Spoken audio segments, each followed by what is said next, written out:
हर साल हमको होता है। मॉरिशस देश के साथ ये संधि हमने कर रखी, 60 और भी देश हैं।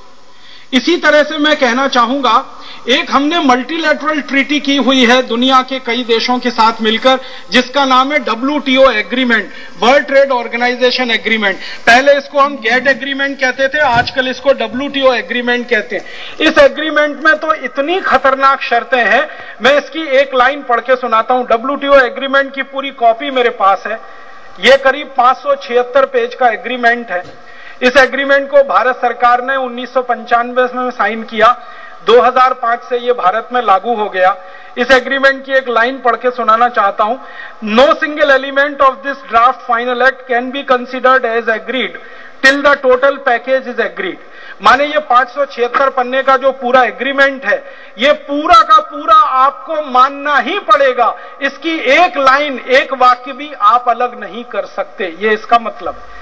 अब इसमें 576 पेजों में अलग अलग समझौते हैं, जैसे एग्रीमेंट फॉर टेक्सटाइल है, एग्रीमेंट फॉर एग्रीकल्चर है, एग्रीमेंट फॉर सर्विसेज है, एग्रीमेंट ऑन पेटेंट्स है जिसको ट्रिप्स कहते हैं। ऐसे इसमें 28 समझौते हैं। उन सभी समझौतों की शर्तें इतनी खराब हैं कि देश का पूरा आर्थिक नाश हो जाए, ऐसा खतरनाक ये एग्रीमेंट साइन हुआ है। मैं एक दो उदाहरण से आपको समझाता हूं। 576 पेज का सारा एग्रीमेंट तो पढ़ के नहीं बता पाऊंगा, लेकिन इसके एक दो आर्टिकल जरूर पढ़ के बताना चाहता हूं जो बहुत खतरनाक है। हमारे भारत देश में अभी तक की यह व्यवस्था रही है कि दवा के क्षेत्र में, कृषि के क्षेत्र में कोई भी नया जो आविष्कार होता है तो आविष्कार पर पेटेंट होता है, लेकिन आविष्कार का जो तरीका होता है वो पेटेंट नहीं होता। तरीके को हम कहते हैं प्रोसेस, और जो बन के तैयार होता है उसको कहते हैं प्रोडक्ट। तो भारत में प्रोसेस का पेटेंट तो नहीं होता, प्रोडक्ट का पेटेंट होता है, लेकिन वो आविष्कारी हो तो, माने नया हो तो। अब ये जो नया एग्रीमेंट है WTO का, वो ये कहता है कि आविष्कार हो या ना हो, नया हो या ना हो, प्रोसेस हो या प्रोडक्ट हो, सबको पेटेंट देना ही पड़ेगा, और कम से कम 20 साल के लिए देना पड़ेगा। अब इसमें होता क्या है कि विदेशों से कोई नई दवा आई, वो नई दवा को हमने दूसरे तरीके से बना लिया और सस्ती कीमत पर हम भारत में बेच सकते हैं। अब इस एग्रीमेंट के बाद कोई भी विदेशी दवा आती है, उसकी कितनी भी सस्ती कीमत पर हम दूसरी दवा बना के नहीं बेच सकते। 20 साल तक वही कंपनी उस दवा को बेचेगी और लाखों करोड़ों रुपए लूटेगी। ऐसा एग्रीमेंट है ये। इसी तरह बीज के क्षेत्र में हमारे यहां यह होता था कि किसान जो बीज बनाते हैं उस पर किसी कंपनी का अधिकार नहीं हो सकता, लेकिन अब इस समझौते में बहुत साफ लिखा हुआ है कि बीज किसान का हो या कंपनी का, पेटेंट के मालिक का ही अधिकार होगा। ऐसी इसमें एक दो नहीं हजारों शर्तें हैं WTO एग्रीमेंट में, और यह भी हमने साइन कर लिया है। इस तरह से अंतर्राष्ट्रीय संधियों के मकड़जाल में हमारा यह देश फंस गया है। अब हमें इसको बाहर निकालना है तो कोई बहुत बड़ा अभियान, कोई बहुत बड़ी ताकत के साथ अभियान चलाना पड़ेगा और इन संधियों के मकड़जाल को काटना पड़ेगा, और भारत जैसे दुनिया के देशों को खड़ा करके इस पूरी दुनिया को इन संधियों के मकड़जाल से मुक्त कराना पड़ेगा।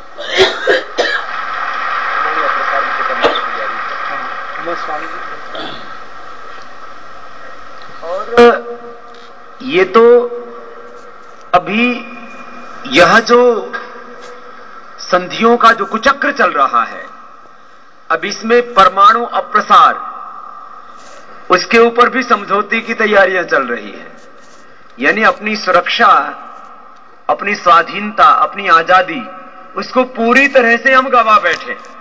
और जो ताकतवर देश हैं जिन्होंने हथियारों का जखीरा, परमाणु बम्बों का जखीरा बना रखा है, उनके हम गुलामी के लिए पूरी तरह से बेबस हो जाएं। पहले हम अंग्रेजों के गुलाम थे।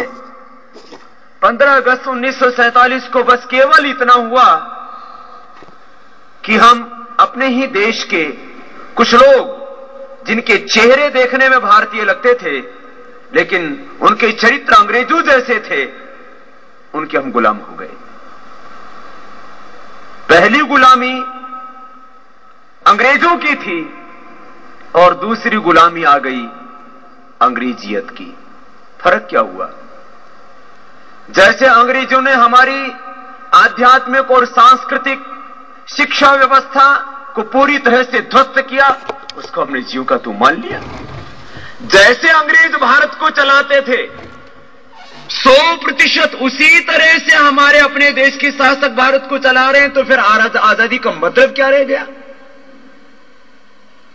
बस अंतर इतना ही है कि पहले विदेशी लोग हमको लूटते थे, आज अपने ही देश के लोग हमको लूटते हैं। पहले विदेशी हम पर अत्याचार करते थे, आज अपने ही देश के लोग हम पर अत्याचार करते हैं। पहले विदेशी लोगों के हम गुलाम थे, आज अपने ही देश के कुछ लोगों के हम गुलाम होकर के रह गए। तो ये आधी अधूरी हमको आजादी नहीं चाहिए, अब तो हमको पूरी आजादी चाहिए।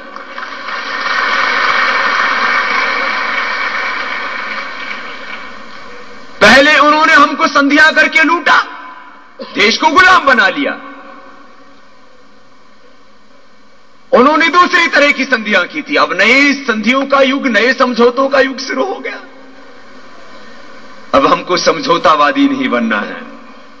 अब हम भारतीयों को समझौतावादी नहीं, अब पूरा राष्ट्रवादी हमको बनना है कि अपने देश का हित, उसको किसी भी कीमत पर हम आंच नहीं आने देंगे। रुपए का अवमूल्यन क्यों? यदि पदार्थों की दृष्टि से देखा जाए तो मैंने देखा ब्रिटेन में, हमसे वहां पर रुपए की दृष्टि से देखें तो जो हमारे यहां पर 10 रुपए में चीज मिलती है वो वहां पर 1 पाउंड में मिलता था। तो यदि रुपए की दृष्टि से देखा जाए पदार्थ की उपलब्धता कि कितने रुपए में कौन सी चीज मिल जाती है, तो अंतर होगा 10 गुना, अमेरिका में 5 गुना। माने जो चीज हमको भारत में 10 रुपए में मिलती है, पानी की बोतल, वो वहां 1 या 1.5 उसके अंदर मिल जाएगी स्टर्लिंग पाउंड में। अमेरिका में वो $2 के अंदर हमको मिल जाएगी। तो वहां चीजों का मूल्यांकन हमसे 10 गुना, लेकिन मुद्रा अपनी बना ली उन्होंने 80 गुना, 50 गुना ज्यादा। तो हमने उनको 50 गुना ताकतवर अपना दादा तो ऐसे बना दिया, अपने सिर के ऊपर ऐसे उठा लिया हमने। तो वो लोग ताकतवर अपने श्रम से और अपने संसाधनों से नहीं, वो ताकत और चालाकी से हुए पड़े हैं।